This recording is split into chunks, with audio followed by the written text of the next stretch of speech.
À l'approche des vacances, nous parlons selfie avec Stéphane Corr. Bonjour. Bonjour Alexis. Andy Warhol disait à l'avenir, chacun aura droit à 15 minutes de célébrité mondiale et le selfie peut contribuer à cette célébrité. Le selfie qu'on utilise beaucoup quand on va en vacances, est-ce que c'est une bonne ou une mauvaise pub pour le tourisme? Là où on va, c'est plutôt pas mal de montrer qu'il y a des palmiers, de l'eau cristalline. Ça dépend. C'est-à-dire qu'il y a le selfie qui est peut-être la mise en avant de soi, l'autoportrait avec finalement un arrière-plan, et puis l'arrière-plan est justement propre à la destination touristique dans laquelle on est allé, peut mettre en avant peut-être un paysage majestueux, mais est-ce que vraiment c'est le but recherché par la personne qui a pris ce selfie, ou c'est plutôt une valorisation de l'ego et le paysage ne sert qu'à soutenir cet ego-là?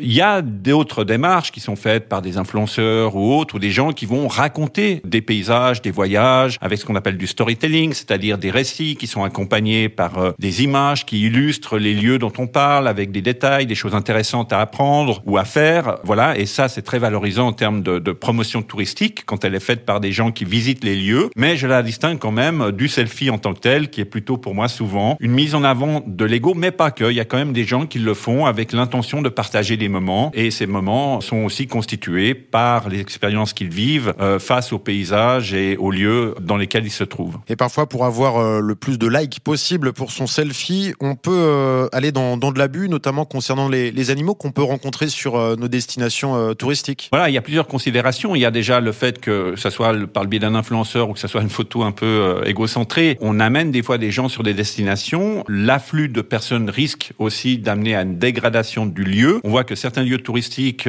ont fermé leurs portes aux touristes pendant un moment, pendant plusieurs mois. Il y a des plages en Thaïlande, par exemple, qui ont fait ça pour régénérer l'environnement et que maintenant elles filtrent beaucoup la venue. Et puis il y a l'aspect justement qui est lié à la protection de la faune, où malheureusement, des fois, les animaux sont mis en danger pour faire plaisir aux touristes. Il y a une association qui s'appelle la Protection mondiale des animaux, d'ailleurs, qui a mis en place un code du selfie de voyage. Donc, on peut chercher ça dans un moteur de recherche en mettant simplement code du selfie de voyage pour tomber sur cette page et s'engager à respecter ce code, parce qu'ils ont constaté que dans un certain nombre de lieux, justement, certains animaux étaient mis dans ces lieux-là et sortis peut-être de leur habitat naturel pour que les touristes puissent prendre des photos avec. Dans d'autres cas, on leur donne des tranquillisants pour qu'ils ne réagissent pas aux gens, pour que les gens puissent se prendre en photo avec. Et puis, on a aussi constaté que, par exemple, dans certains pays africains, la proximité avec certaines variétés de singes faisait qu'il y avait une transmission de virus de l'homme au singe. Et on sait ce que ça peut donner après, ou peut-être, au bout d'un moment, ça sera le singe qui va retransmettre le virus à l'homme. Et ça peut amener aussi à des problématiques beaucoup plus larges. Donc, non seulement on met en danger les animaux, mais on se met aussi